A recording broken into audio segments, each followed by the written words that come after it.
This is World Awakenings, the fast track to enlightenment with your host, Carl Gruber. World Awakenings is a podcast dedicated to opening your mind, your heart, and your eyes to the fact that the world's population is now, more than ever, awakening to all things spiritual, metaphysical, and enlightening, and just how they play an all-important role in our daily life. So join Carl on this enlightening experience as he interviews metaphysical and spiritual experts to discuss, debate, and delve deeply into the hows and whys of this worldwide awakening.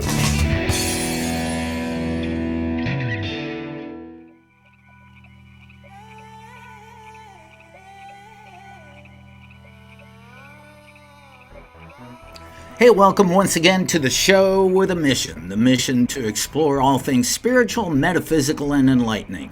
This is World Awakenings, a fast track to enlightenment. I'm your host, Carl Gruber. Now, since 2018, this show has met and spoken one-on-one with some of the world's top experts, masters, teachers, and awakened beings. And with today's episode number 235, we continue this mission.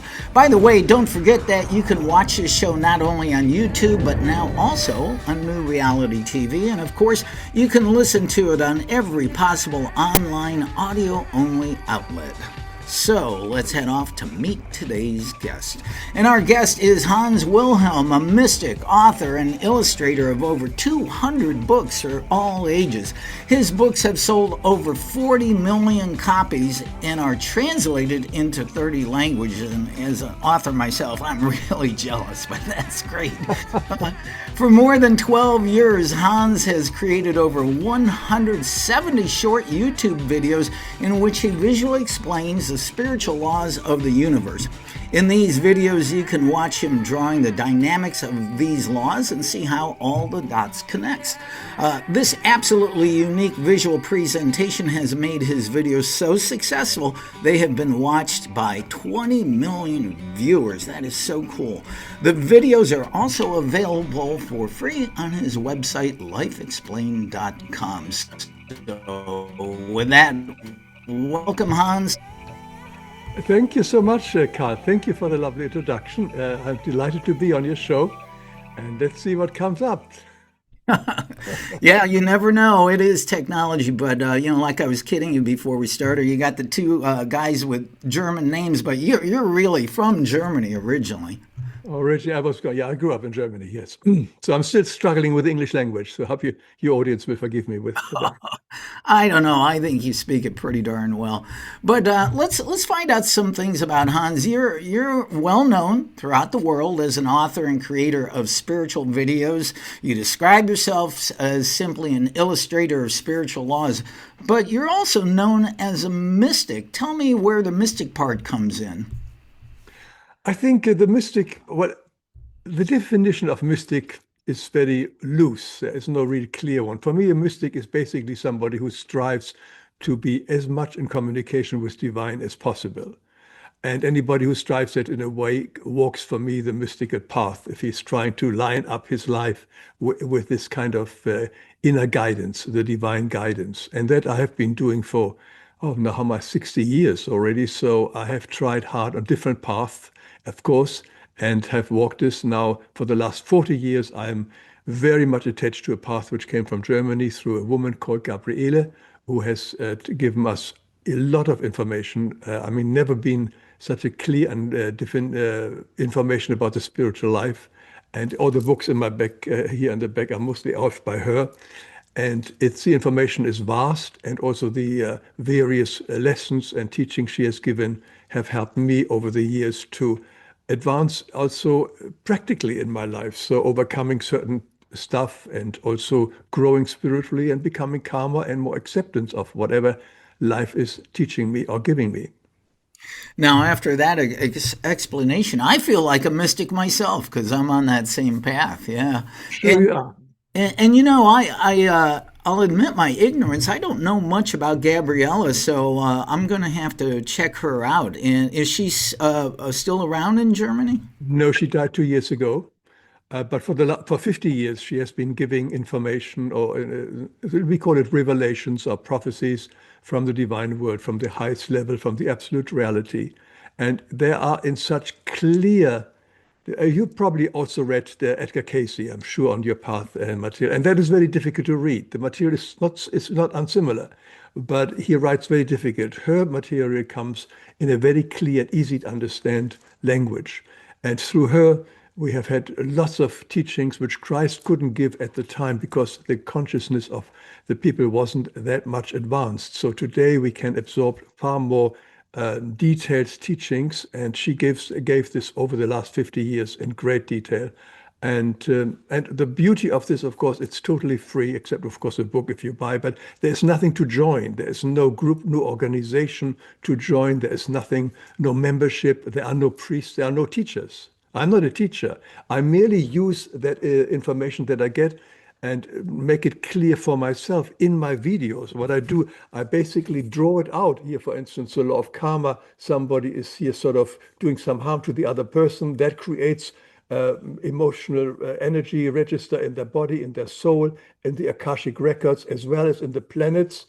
And there it is stored until eventually that karma comes back to the sender who has committed that crime. That is basically the circle of karma. And when you see this, or when I see it myself, it's much clearer. And I basically share in my videos these drawings, how all the dots connect. And that helps me to understand it much more. So I'm not a teacher as such. I'm merely showing people how I understand the path. If it works for them, it's fine. If not, it's also fine. I have zero interest to convince anybody that whatever I share in my videos is right for them.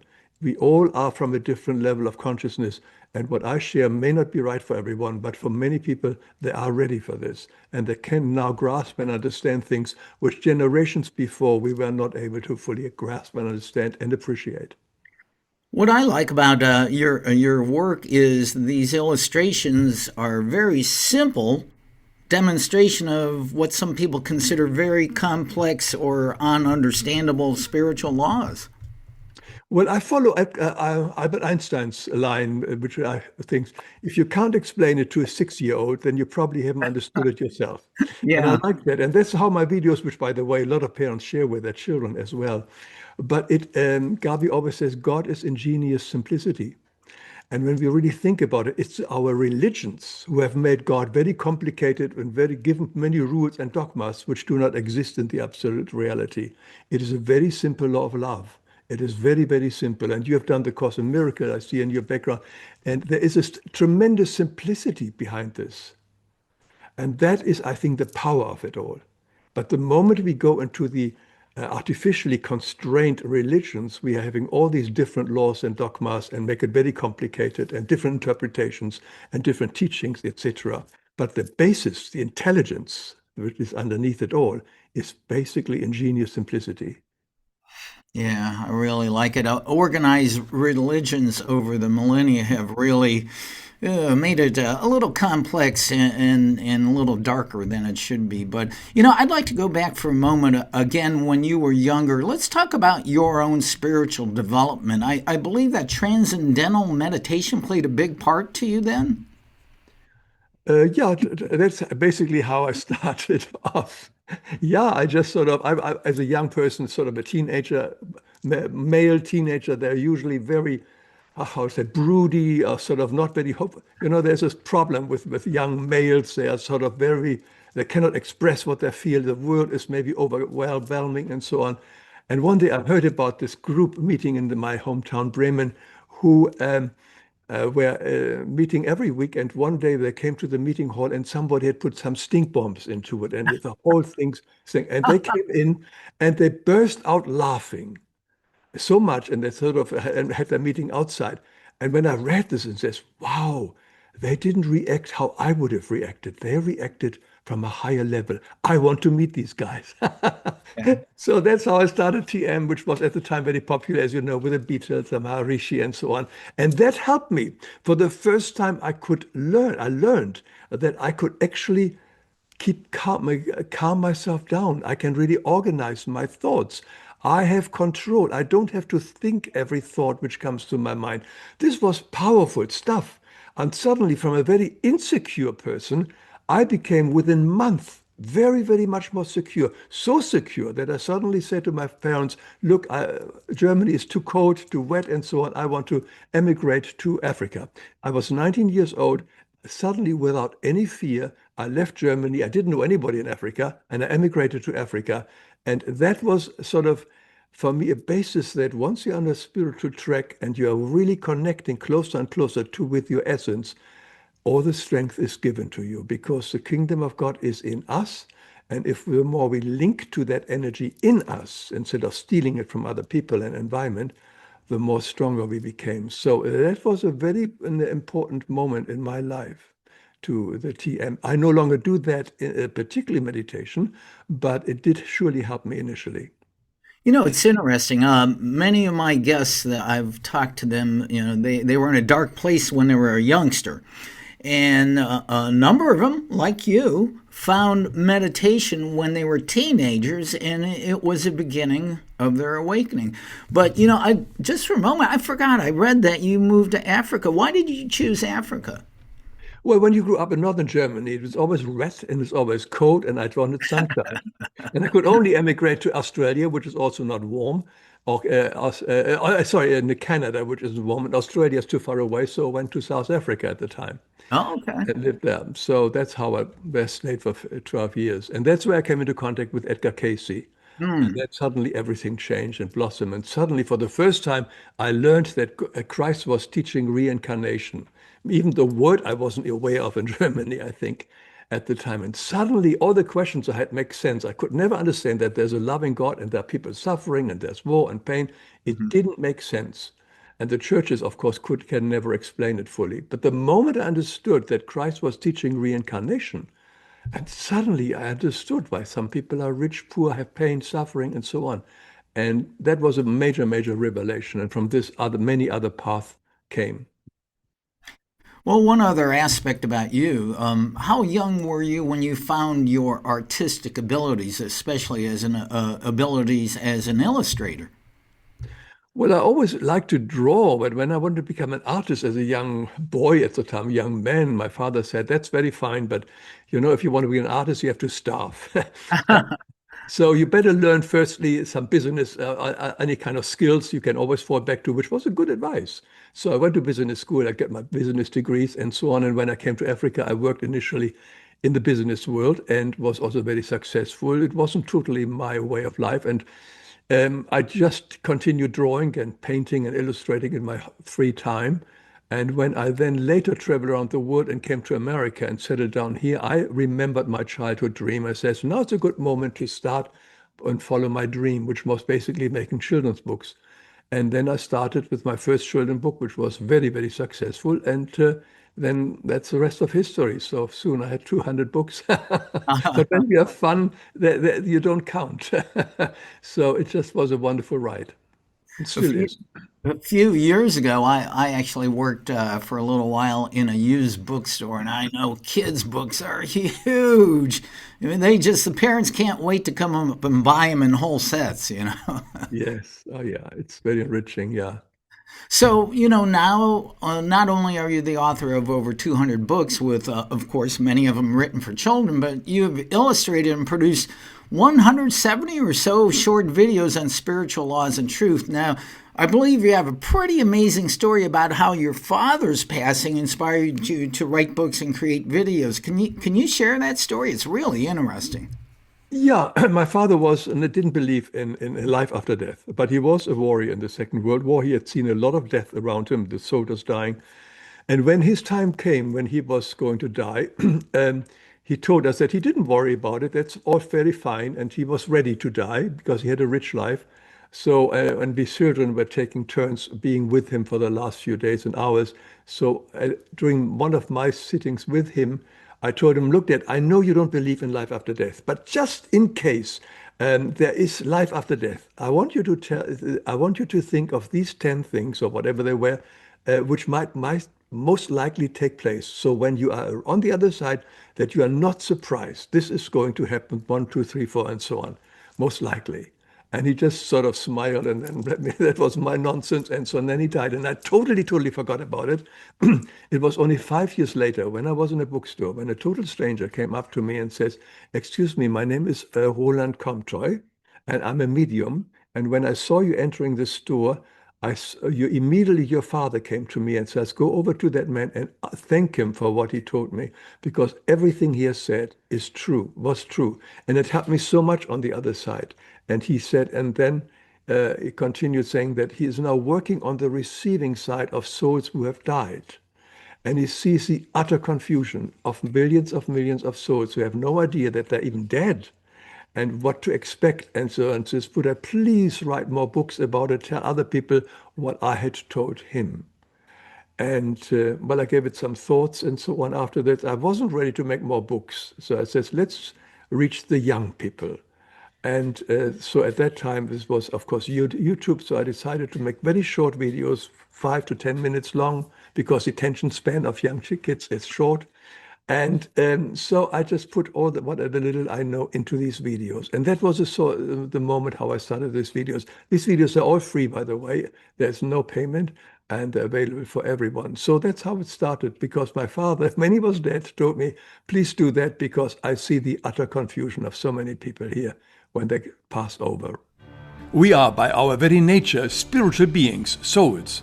Our true home is not this physical world, but the realm of spirit. So why do we come here? Why would a soul want to enter a physical body? Are we forced to come here? Hi, I'm Hans Wilhelm. This question, of course, is very important, since so many people have such a difficult and challenging life here on Earth. So why is it that we come here in spite of all the struggles? Some come simply to observe and explore. Others want to learn to love and become more compassionate and to help and serve. And then there are those who are just drawn by the temptations and sensuality of life in physical form. But most of us return to Earth because our soul still has unfinished business here. We come back to heal, to complete, to make whole what was once broken in a previous lifetime. That is the purpose of reincarnation. It's not a punishment. It's an opportunity, a sacred chance to grow in wisdom and, most importantly, in love. Intuitively, every soul knows what still needs to be healed. Any hurt, any wrong, any negativity that we have given to others that has not been forgiven can call us back to another life. No one forces us to come. We choose it with our free will. Because deep down we know we cannot progress until we have healed everything. This is what we call karma, the law of cause and effect in the temporary realm, that leads us back to love. Karma are all unloving feelings, thoughts, words and actions which get stored and recorded in the corresponding planetary constellation, from where they will return back to the sender in this or a future lifetime, unless they have been cleared up or forgiven. They are coming back to us as a teaching tool to remind us that we are all love. Karma is not punishment. Please watch my video, How Karma Works. The souls with whom we share the deepest karma often become our family. Before we are born, we choose each other again, sometimes switching roles. A child may once have been a parent. A sister may once have been a brother. Together we return to untie the karmic knots of the past and to free one another through love and forgiveness. And the same applies to others we meet, friends, co-workers, even strangers. Whenever we feel a strong attraction or irritation, there may be a karmic thread waiting to be healed. You might ask, if that's true, why don't we remember any of it? It's because remembering all our past lives with all their troubles and tribulations would make it impossible to live fully in the present. So a veil of forgetfulness is placed gently over our memory so we can fully focus on this life, the one we are living right now. On the inner path, we clear up what the day shows us and learn to put the past behind, because we now recognize the mistake and choose not to do it again. To guide us, most of us are born into a culture with its own sacred teachings, the Torah, the Bible, the Quran, the Bhagavad Gita, all share the same eternal central message. Do not do unto others what you don't want to have done unto you, which is commonly known as the Golden Rule. Most people are not aware that Christ even taught reincarnation. I made a special video about it. He gave us the Sermon on the Mount and reminds us that we always reap what we have sown. We have also the Ten Commandments with their simple, timeless guidance: do not harm, do not steal, do not lie, honor your parents, help those in need, and above all, love and honor God, the divine presence that lives in everyone and everything. The noise of the world, our ego, our desires, our fears, distract us from our purpose. We get lost in material things and sometimes repeat the same mistake over and over again. And so the wheel of reincarnation continues. But every act of kindness, every moment of honesty, every choice to forgive raises our vibration, because everything is energy and vibrations. Our soul grows lighter, and when this life ends, we are drawn to a higher realm of being by the law of attraction. Like attracts like. Eventually, when everything is healed, we no longer need to return to earth. Our journey continues in higher realms of light and greater understanding. More and more scientists are now embracing the reality of reincarnation. Dr. Ian Stevenson and Dr. Jim Tucker of the University of Virginia studied hundreds of young children who clearly remembered past lives, sometimes even carrying marks or memories that matched the life they described. Their findings remind us that most of us have been here on planet Earth many times before. Everything in our temporary reality is evolving back to love, the absolute reality from where we once came. Every soul's journey, yours, mine, everyone's, is simply love remembering itself with a simple directive to love and nothing else. It is the Christ spark within each one of us that can help us to transform all that is negative into positive, love-filled energy and speed up our progress. When we understand this, life makes sense. Our joys, our challenges, our families, our world, all of it is part of a divine perfection to bring us home. So let us live in this awareness. Let us forgive freely, love deeply, and use our free will for the good of all. Because every act of love and service brings us one step closer to freedom from the wheel of reincarnation and one step closer to our true home in spirit. Much of what I've shared here comes from this very comprehensive book called Reincarnation, Life's Gift of Grace, as well as the book The Life That I Choose Myself, both by Gabriele. A link to these books are beneath this video, as well as links to all the videos that I've mentioned.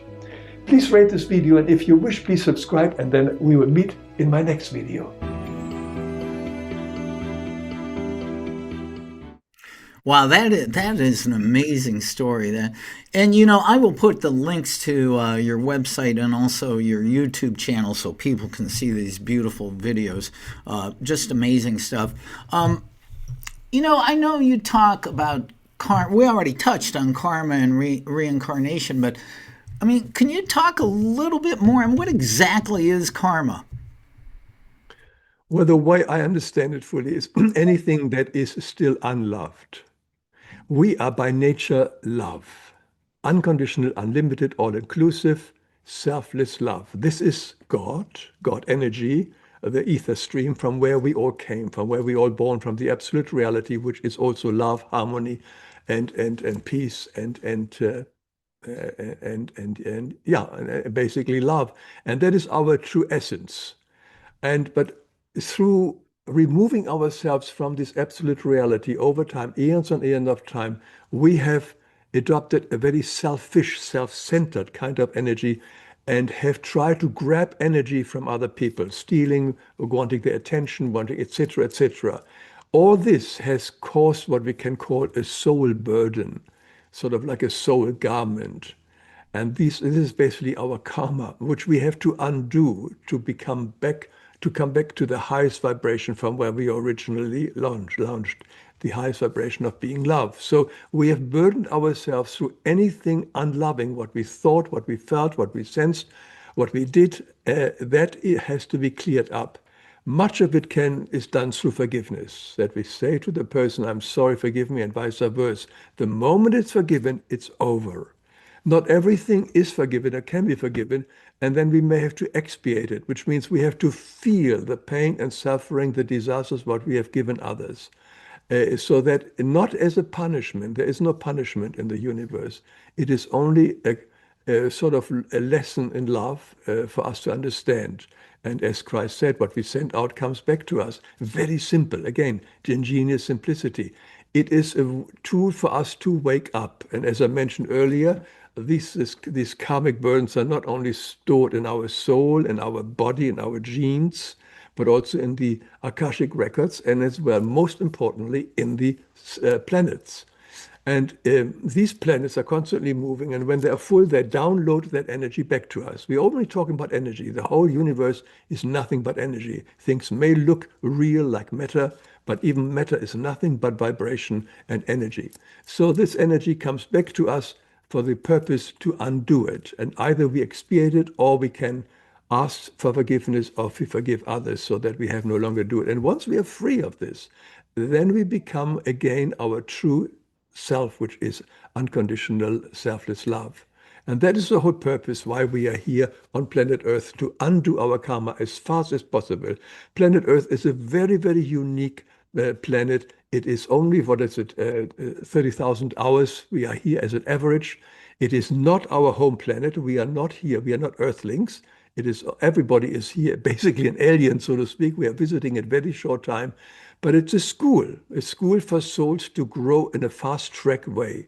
And it's a very difficult school, a very painful school. But once we are done with it, it's like then we are much freer and undone, and our soul burden has been reduced. If we live by the Ten Commandments on the Sermon on the Mount, if we become more selfish and more self-centered and egoistic and greedy and so on, we of course can continue burden our souls and will then have the consequences eventually.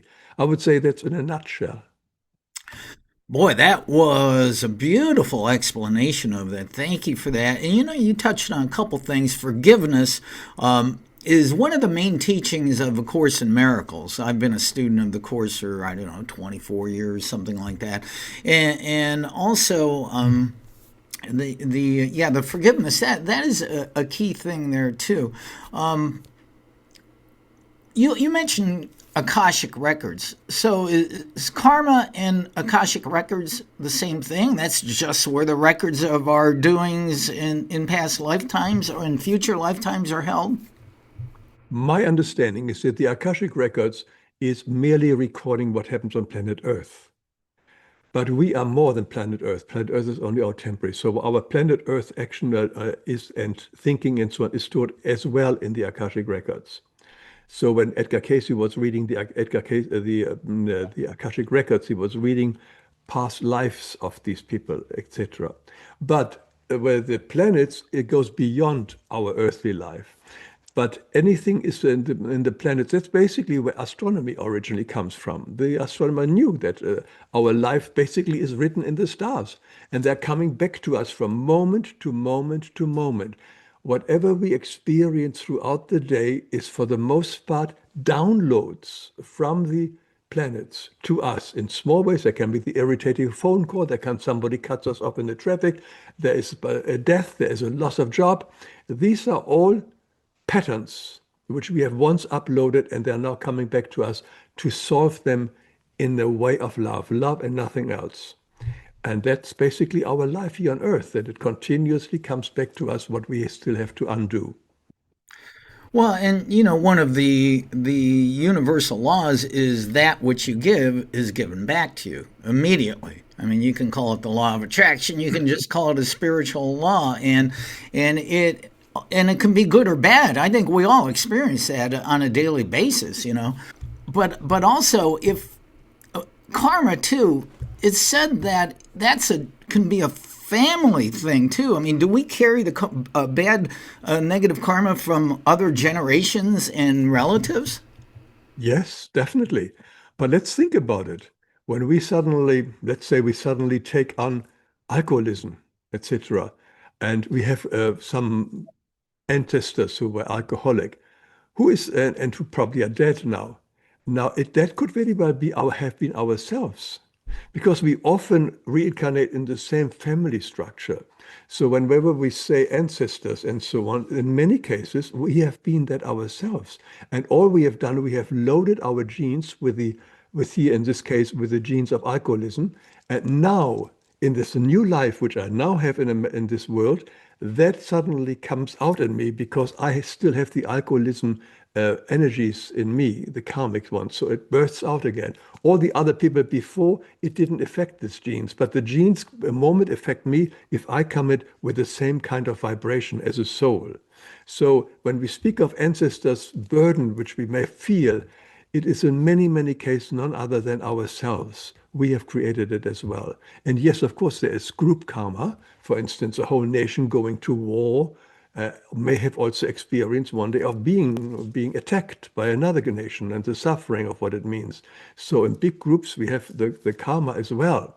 In the Middle East, we have a typical example that somebody's souls incarnate as a, let's say, as a Jewish group, and the next time they're the Muslims, they're the same soul, just in another religion, to experience vice versa what they do to each other. So this is a common thing, but always, usually in a group. We, of course, can incarnate also in many other cultures and other circles of people, but because we have so much interaction with our immediate family, with the brother whom we didn't like, the mother-in-law whom we didn't like, etc., etc., and we not necessarily solve it all in this lifetime, we may incarnate in another lifetime in the same group with different constellation where the mother can be the son, etc., and be different role plays. But we often are stuck, and we also very often incarnate into the same religion as well, which is problematic because to break off from that becomes more and more difficult. So there are a lot of wonderful and interesting kind of subjects of how we incarnate and what we bring. But it's always the question, as you mentioned, the law of attraction. We can only incarnate into kind of parents or situations which vibrate with our soul vibration as well. So in other words, we always, always, always choose our parents, whether we believe it, want to believe it or not, because it has to be a bond between the mother particularly and the coming in child. So there must be of similar vibration. And so the environment we are in is always our own choice. Everything else was our own choice. Whatever we encounter through our day-to-day life. If I encounter now this nasty phone call, somebody cuts me off in traffic, I have chosen it because I've done it in a previous lifetime. It's just coming back to me. So we're continuously never, ever, ever a victim. Boy, if people only realize that, so thank you for that too. But, you know, I mean, if karma extends from individual actions in past and future lives and family actions and generational and country versions, you have to release it at some point. Can you just, how do you do that? Do you just forgive? Is that the key? The key is always forgiveness. That's why Christ said, forgive 50 or 70 times 70. The forgiveness, forgiveness, forgiveness. That's how we dissolve it. And then only when the other person has forgiven me, divinity, or we call God, can divine in grace and also forgive us, and that karma is dissolved. We need the forgiveness of the other person, and we have to forgive them. And that's very important. We very often don't want to forgive because we feel we still like to have that hold over the other person. But the person we are holding back is ourselves only. This has nothing to do with the other. There are many reasons why people are hesitant to forgive, because one other thing is the moment I truly forgive another person, I become free again, and people are afraid of that. And that's also our ego doesn't want to. If I continuously say my mother-in-law is horrible, is horrible, horrible, horrible, and suddenly I forgive her and suddenly see her as a divine child of God and love her. Wow, now suddenly I have to tell all my friends, oh, my mother-in-law isn't so bad. I mean, I may stand as a fool. My ego doesn't really allow it. My ego wants to hold back or hold me back in my old kind of concepts. So there are a lot of reasons why we have got such a problem to forgive others. And of course, it's also difficult to ask for someone else's forgiveness, but that is a form of humility. We have to learn that. So the other choice is to expiate it, basically to go through the same pain to undo it. If I stole somebody, then somebody really has to steal from me as well, so that I feel it that way. So these are the other ways to undo a karma. It's by expiating, experiencing the pain and the suffering we have inflicted on others, which includes also the animal and plant and mineral life spheres. Wow. Very wise words, very wise words. You know, there's a Hawaiian spiritual practice called Ho'oponopono, and I think that that plays right into this where, you want to forgive not only the other person but yourself, and it goes, I love you, I'm sorry, please forgive me, thank you, thank you, thank you. And the main purveyor of that in this modern world was Dr. Hugh Lin, who's passed away, and he called it cleaning. And whenever he was in situations like that, he would always repeat to himself, I love you, I'm sorry, please forgive me, thank you, thank you, thank you. Wow, I'm just blown away. This is just great stuff. Let's go back to your father again. You know, your father was staunch in his belief that there was no life existence once the body died. Why do you think people are so entrenched in this belief? Well, I don't know. It's just so because they always claim nobody ever came back. Therefore, there must be nothing. And of course, all the evidence we have from near-death experience and even regressions and so on, we know that is not true. But the scientific world still believes we can't prove it 100%. Thus, it can't be true. It's a comfort belief for many people as well. If all a blackout, all the misdeeds I've done or etc. will be over and I no longer have any pain. So some people believe it gives them some form of comfort. And the fear and the fact that they may live on and have to live their consequences may cause some fear in people as well.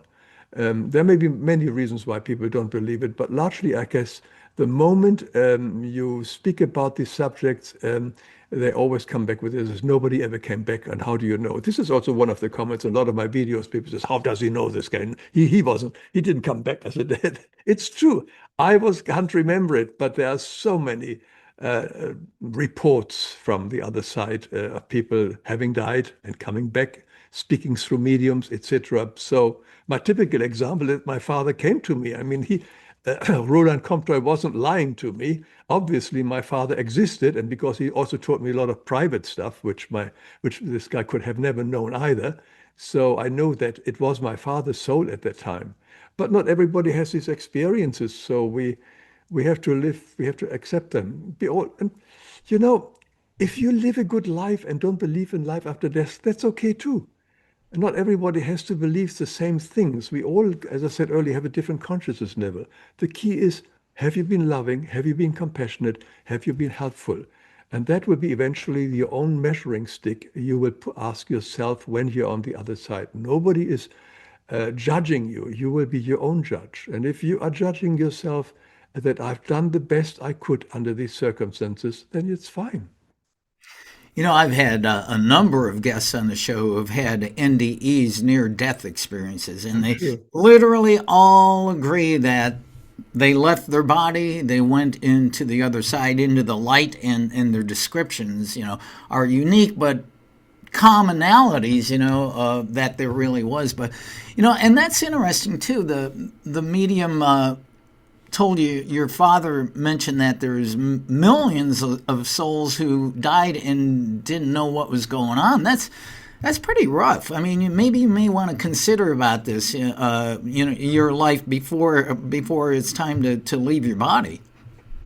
Well, and of course, and this is sort of, we have got millions or even maybe billions of souls walking this earth who still believe that they are alive and don't know where to go. A lot of souls, for instance, when they die, have never believed in the spiritual realm.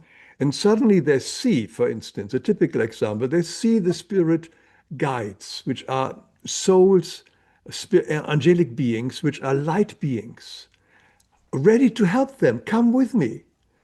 And they are suddenly facing these entities, and they feel so unworthy. And how they are, and so afraid and totally alien to them, that they withdraw and they rather stick to what they're familiar with, which is the life on earth. their home, their family, etc. And I think the best example is the movie The Sixth Sense. Was wonderful movie done on this subject.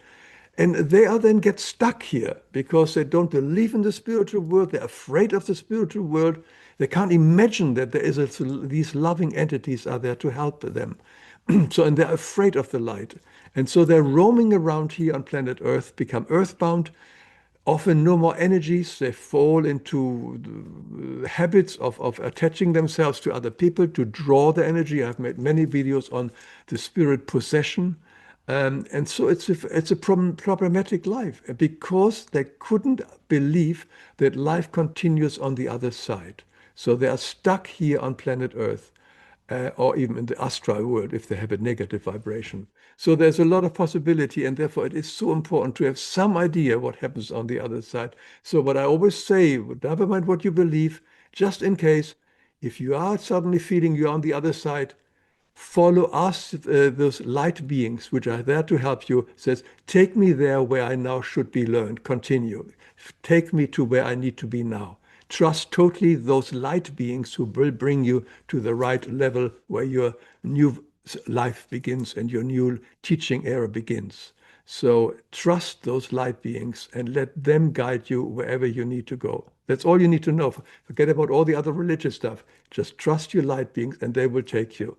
Because all those people who here are roaming the earth, these earthbound souls, etc., didn't trust the light beings. They are still with the light beings, are still surrounding them. They're there all the time, but they run away from them.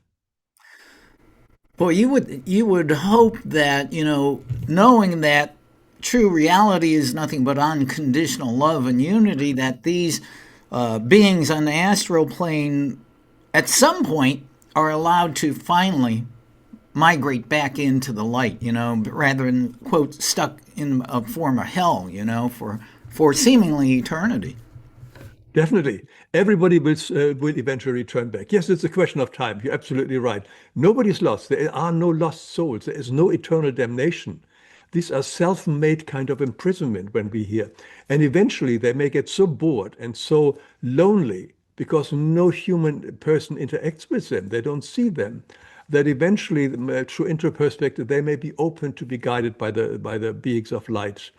And there are many circles here also on this planet Earth, human beings who in meditation go to them, go to these fields and try to bring them out of their darkness and bring them to the light being. And the light being will then take them to wherever they need to go.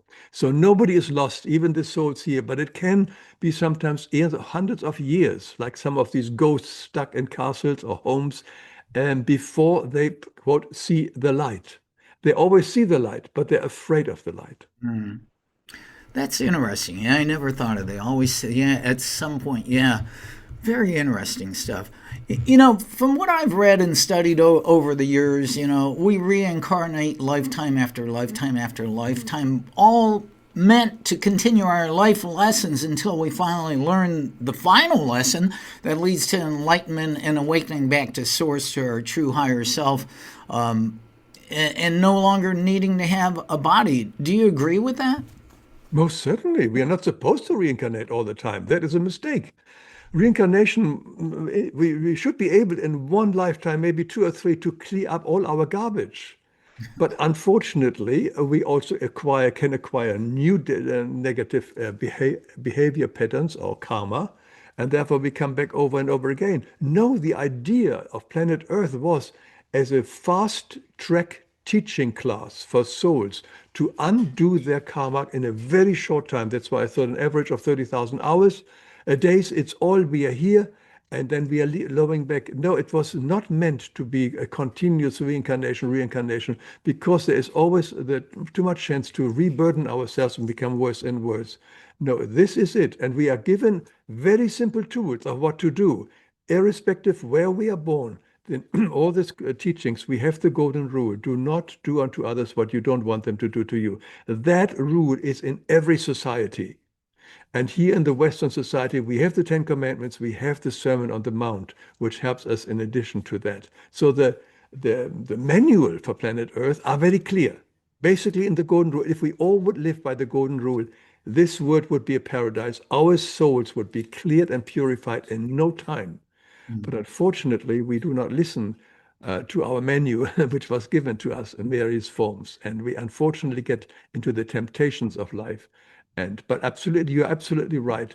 We are not supposed to come back over and over again. We can make this our last incarnation. I also made a video on that one. If anybody interested, let this be your last incarnation.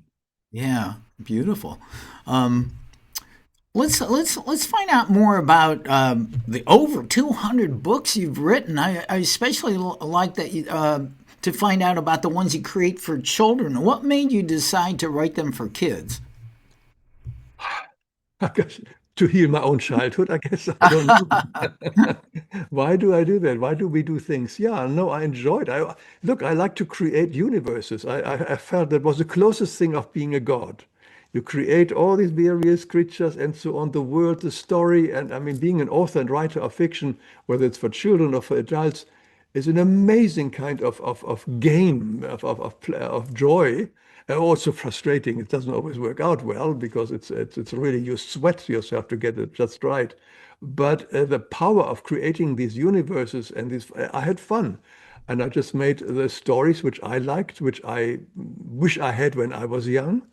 And basically, yeah, and one came after the other, and many became immediately so successful that they be turned into series and TV series and so on.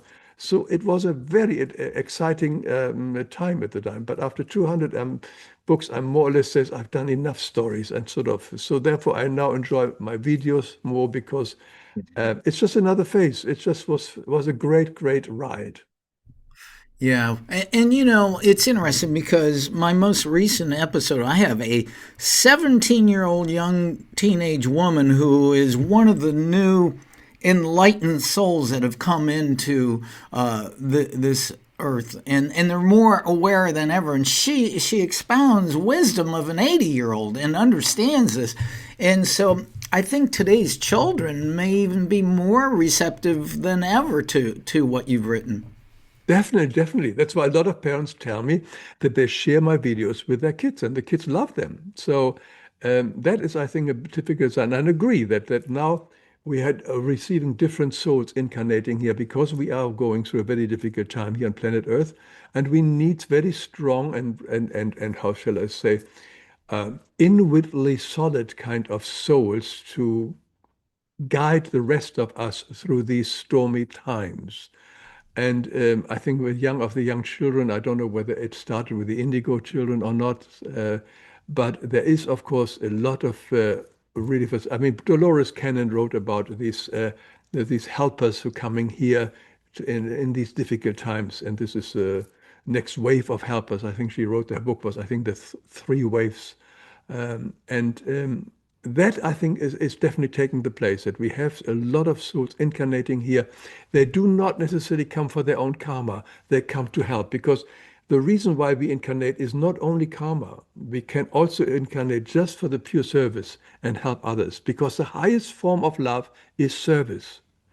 And when a soul then incarnates and takes on the very heavy life burden here as a human being, they do that out of service, and they come here to help others, to help those who are running around in the darkness and don't are afraid of the light.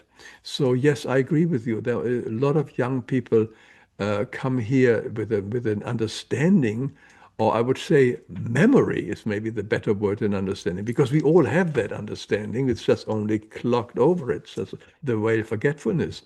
But they still remember so much of the spiritual truth and can share that now and also live it and help those who are more confused. And I'm very grateful that we have this new crop of young people eager to help those because we older ones have really made an utter mess of this planet. Totally.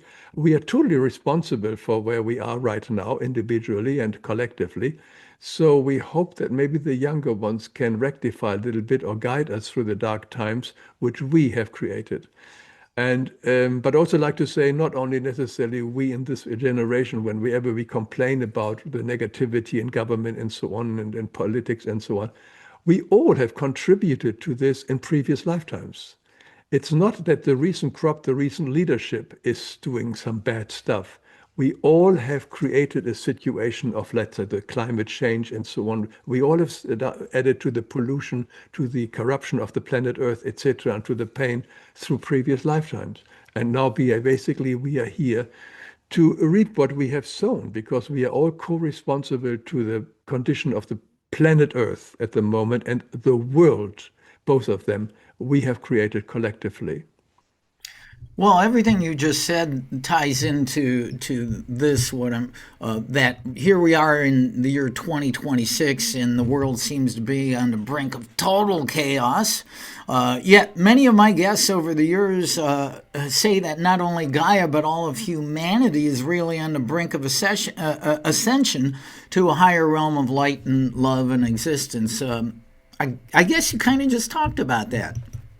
Yeah, definitely. This is the planet Earth is shedding off the negativity, and it will be a new planet Earth on a higher vibration. Once that has taken place, all the souls with extremely negative karma will no longer be able to incarnate here. And that is also the very reason why we have got this enormous overpopulation. Think about it, Carl. Until the year 1900, we had an average of 1.5 billion people for thousands or millions of years. Just a little bit slowly. And suddenly, from the year 19, it's only 125 years ago, it went from 1.5 billion to 8 billion. Why? What happened? It was not just only the medical advancements. It was really that souls from the spiritual world pressed to incarnate in such a way, because they knew on the other side that this planet Earth is going to a very tough and rough kind of tumble. And rather, and this is a great opportunity for them to undo their karma. Being born in this very short period, but tough period, they can unload all the karma. That's why the souls were all eager to incarnate. There are more souls wanting to incarnate to planet Earth right now than we have physical bodies. And that's why also a lot of souls who normally would never incarnate in a desperate condition like the third world, but because there's the only body available, they now incarnate even under the most gruesome conditions to be here when this planet is going through these very difficult times. So I think we should really celebrate that we are all here. We all have won the big lottery. I know it doesn't look that way when we look at our life. This isn't right. This isn't right. No, to be here is a fabulous gift, and it's confirmed by this incredible rise of souls who want to be here at this time, and by the billions of souls who wish they could incarnate and can't incarnate. We are here for this important ride, which is taking place now and will escalate and get faster again in the next few years. And it is a blessing, it is a gift, which most of us are not even aware of it. But once we're on the other side, oh yes, I picked it purposely to get rid of all the garbage which I have accumulated. Boy, that is a really good point. I never really considered or thought about the huge explosion of the world population in the last century and a half. And that makes sense, everything you said. So, yeah, it's an interesting time to be here in a human body here on Earth. We of course, are talking to the amazing Hans Wilhelm, artist and illustrator and author, spiritual teacher. Man, what a great conversation. Truly, I appreciate you being here. One thing I would like to ask is, can you tell us about Jolantha the pig? I had to ask that. Yeah, no, we have. My wife is an artist too, and we have got our studios are in the barns of our house, and they have a special entrance. And because of the animal barns, I thought I created a little sculpture, a cement sculpture of a pig right at the front of these. Of our, maybe you can blend it into the video if you have a chance later on a picture of her. And yeah, and that's and now my wife and I are dressing her up for all kinds of occasion. And this is, I don't know for how many years, also must be 15 years or something like this. And she has become the hottest thing in here in town. And it's just doing for fun and so on, and just to give people some joy, because I remember we get a lot of emails and correspondence of it, because she has got her own website. It's called jolantha.com, JOLANTHA.com. A woman once wrote to us and says every day she was going to Yale Hospital in New Haven to see her dying mother, and it was very depressing every day. That the moment she turned around the corner and she saw Jolanta, that was the first and the only joy she had during the day, and she just wanted to tell us. So a lot of people responded to that. It's just we can bring some joy and fun in such easy ways if we just think about it. And it's just sort of, and thank you for asking about her. She will love it. I love it. Jolantha the Cement Pig has her own website, and you can do fun things like that. I lived for a couple years in Kona, Hawaii, and I would go running along Ali'i Drive, and there's one house that's been there for decades with a water fountain outside for the people running and walking, but there's a cement dolphin there with it, and one day you'll run by, there's a lei around his neck and wearing sunglasses, that type of thing. So, and like I told you even before we started, we have to laugh and have fun and enjoy, and for you as an artist, that's a great way to do this. So we're going to wind up here, Hans. Besides doing shows like this one, do you do workshops or any type of coaching or appearances? At the moment, no. As I said, I stay away from being a teacher. I'm just merely share what I understand. And it's not necessary for me to do that. People can find whatever they found from my videos on lifeexplained.com or on the YouTube channel if they punch in my name. No, and I rather like to refer them to the source of the material. I got it, like any of the books in the background, because that is really explained from the highest level. And it's much better than how I can do that. So anybody who's interested can find that out. And follow the information there. So at the moment, I don't do workshop. I have not planned it like this, but maybe it can change. But at the moment, doing the video is quite sufficient for me. Yeah, well, that's beautiful. I kind of feel like you. I feel like I'm a facilitator. I'm not necessarily a teacher, but, that's what this show is. I present it and facilitate it so that people can hear beautiful things from people like you, and hopefully they awaken, et cetera, et cetera. Finally, tell us again your website. Is that the best way for people to connect with you? Well, the easiest way is also go to YouTube and just punch in my name, Hans Wilhelm. And there you see my channel, Life Explained. And my website is called lifeexplained.com, where the same videos are in a different kind of constellation. And there's also background stories and so on, and etc. And also links to the books I'm using in these videos. And so on the website, this enriches this. But nothing to join. It's all free of charge, and anybody who can use it. And I also answer emails. People write to me, and I still have got time. I may not answer them right away, maybe take me a few days, because there's a lot of emails coming, but I take the time to answer the specific questions people may still have, and which are not answered in my videos. And of course, I will put all those links in the show notes. And I have to say, Hans, your life work has probably overcome lots of karma that you had within your generations of your line of humans. And thank you for the beautiful things that you are doing for the world. It's a much better place. Thank you, Carl, for having me on your show. I love to meet you, and it was a pleasure to speak with you, and hopefully somebody can get some benefit from our conversation. Thank you so much, Carl, for having invited me. Bless you.